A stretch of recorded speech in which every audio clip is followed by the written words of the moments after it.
Boa tarde, meus amores. Hoje nós vamos começar a trabalhar poema e o poema que iremos trabalhar nessa videoaula será A Casa e Seu Dono, de Elias José. É um poema bem simples, mas muito agradável de se ouvir e de se ler. Então, conto com vocês para a nossa aula ser um sucesso. Hoje iremos contar a história A Casa e Seu Dono, de Elias José. Vamos contar essa história para a gente aprender um pouquinho sobre poema, tá? Essa historinha é um poema e eu vou explicar como que poema é estruturado, sobre versos, sobre estrofes e sobre rimas. Então vamos lá?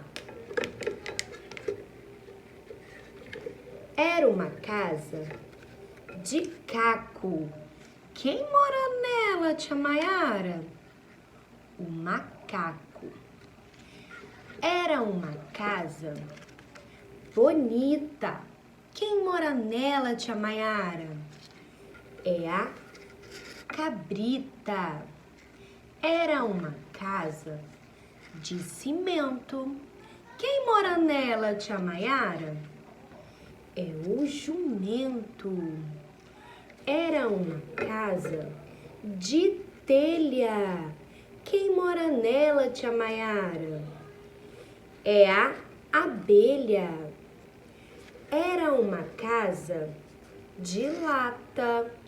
Quem mora nela, tia Maiara? É a barata. Era uma casa muito elegante.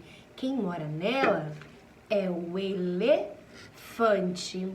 E de repente percebi que não falei da casa da gente. Olha que bacana esse poeminha, galera. É uma historinha feita na lata. É a história, no caso, o poema se chama A Casa e Seu Dono. Um poeminha escrito pelo autor Elias José. É interessante a gente estar prestando bastante atenção no poema, em quem escreveu, porque depois terá uma atividade que vocês farão sobre esse poeminha, A Casa e Seu Dono, beleza? Então, para completar, tia Maiara vai estar explicando um pouquinho sobre rimas, sobre versos e sobre estrofes agora para vocês, tá bom? Um beijo, prestem bastante atenção, tá? Até daqui a pouco. Então, gente, o que acontece? O que é um verso? Um verso é algo bem simples. O verso é cada linha que tem no poema é um verso. Por exemplo, esse poeminha que a tia Maiara contou. Qual é o primeiro verso desse poema? Eu primeiro tirei aqui da nossa lata. Era uma casa de caco. Essa é a primeira linha do nosso poema. Se é um poema e o poema ele não pode ser tratado como linhas e parágrafos. Isso são para textos narrativos, isso são textos para contar histórias. Poema, a gente utiliza as palavras de versos e estrofes.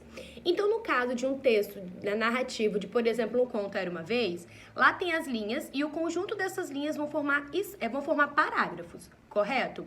Aqui, cada conjuntinho de linhas, que no caso a gente chama de verso no poema, cada linha, cada conjuntinho de versos, ou seja, cada conjuntinho de palavras, a gente vai chamar de estrofe. Pode ver que no poema, eu vou mostrar para vocês aqui, logo após essa explicação, que o poema, ele é caracterizado na quantidade de estrofes. Às vezes o poema tem uma estrofe só, um conjuntinho de palavras. Às vezes o poema tem 2, 3 ou mais conjuntinhos de palavras. E cada linha de um poema a gente chama de verso. Então, era uma casa de caco. Essa é a primeira linha do poema, então é o primeiro verso. Quem mora nela? É o segundo, é o macaco. Então, quem mora nela é o macaco. Isso aqui é o segundo verso, ou seja, é a segunda linha. Daí, eu venho para outro verso. Era uma casa bonita. terceiro verso. Quem mora nela é a cabrita, é o quarto verso. Então, aqui, esse daqui vai ser o meu primeiro conjuntinho de palavras, então é a minha estrofe, minha primeira estrofe. Essa aqui é meu segundo conjuntinho de palavras, então será a minha segunda estrofe. Por quê, tia Mayara? Porque lá no poema você vai ver que é justamente assim, tá vendo essa linha aqui verde? Né? Essa fita verde? Quer dizer que é o espaço que tem que ter de uma estrofe para outra. Então, é como se aqui fosse a primeira estrofe, aí tem um espaço grande e vem para a segunda estrofe, que depois tem um espaço grande entre uma estrofe e a outra e vem para a terceira estrofe, que tem outro espaço que vem para a quarta estrofe, que tem outro espaço que vem para a quinta estrofe. Tá vendo os espaços? Ó, um espaço aqui, um espaço aqui, um espaço aqui. Esses espaços caracterizam as estrofes. Por quê? Porque o conjuntinho de versos vai formar uma estrofe. Então, se eu tô formando estrofes e eu tenho versos, é porque eu estou lidando com o gênero textual poema. Tia Mayra, mas tá faltando mais uma coisa para ter nesse poema aí, não tá? Claro que está. As rimas. Tia Mayara, o que são as rimas? As rimas, galera, são palavras que tem o final da palavra tem a mesma sílaba ou o mesmo som. Às vezes a sílaba é diferente, mas ela tem o mesmo som. Às vezes o S e o Z podem ter o mesmo som. Às vezes o X do CH pode ter o mesmo som. Então, assim, tipo chuchu é com CH. Deixa eu ver aqui. Tipo, chuchu é com CH, xuxa é com X, tá vendo o mesmo som de X e CH. Chuchu, de chuchu, uma verdura. E xuxa é com X, é uma pessoa, é um personagem, né, da televisão. Uma pessoa mesmo. Então, esses sonzinhos das palavras, quando está no final da palavra, independente se ele se escreve idêntico, mas tem o mesmo som, é porque eu tenho uma rima. Por exemplo, era uma casa de caco. Terminou com a sílaba co. Era uma casa de caco. Quem mora nela? O macaco. Não terminou com a mesma sílaba? O co do caco com o co do macaco? Lembrando que a rima tem que ser a última palavra, tá, gente? É necessário que seja a última palavra. Do primeiro verso, às vezes, rima com o segundo, igual esse poema, que é um poema mais simples, né? Só tem 2 versos em cada estrofe.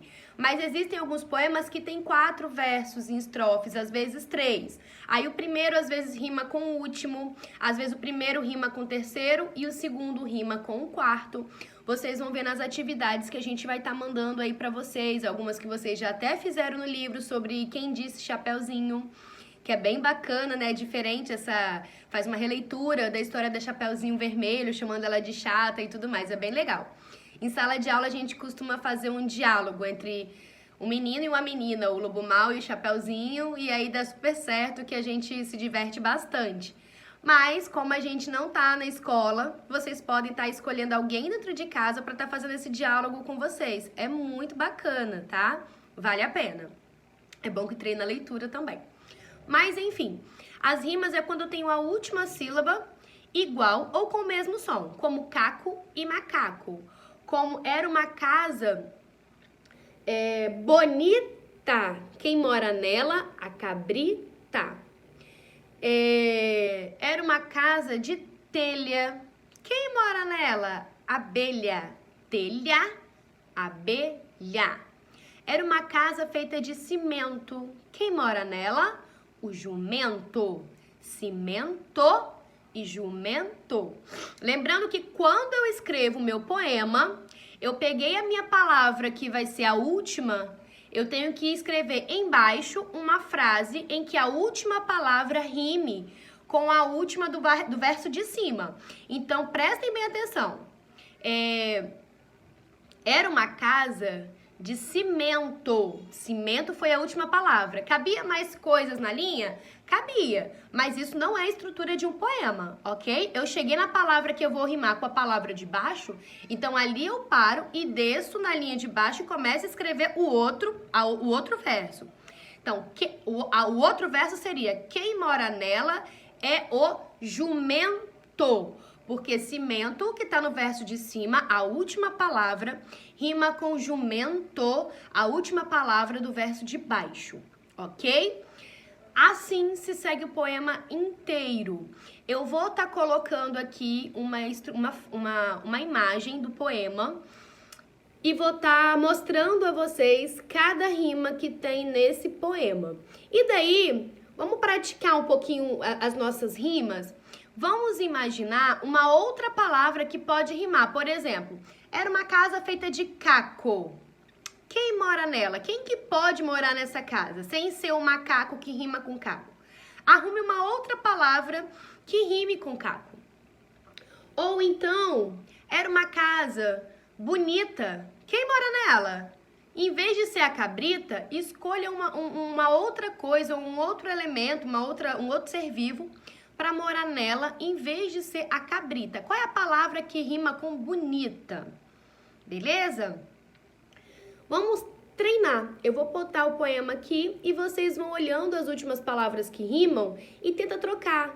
Vamos brincar de fazer rimas para a gente elevar o nosso raciocínio lógico a entender o que é uma rima. Quais são as palavras que eu conheço? Vamos utilizar a nossa imaginação, o nosso vocabulário, para a gente conseguir lembrar de palavras que rimam com essas outras palavras, tá bom? Um beijo para vocês, espero que tenham gostado dessa contação de história na lata, que é bem bacana.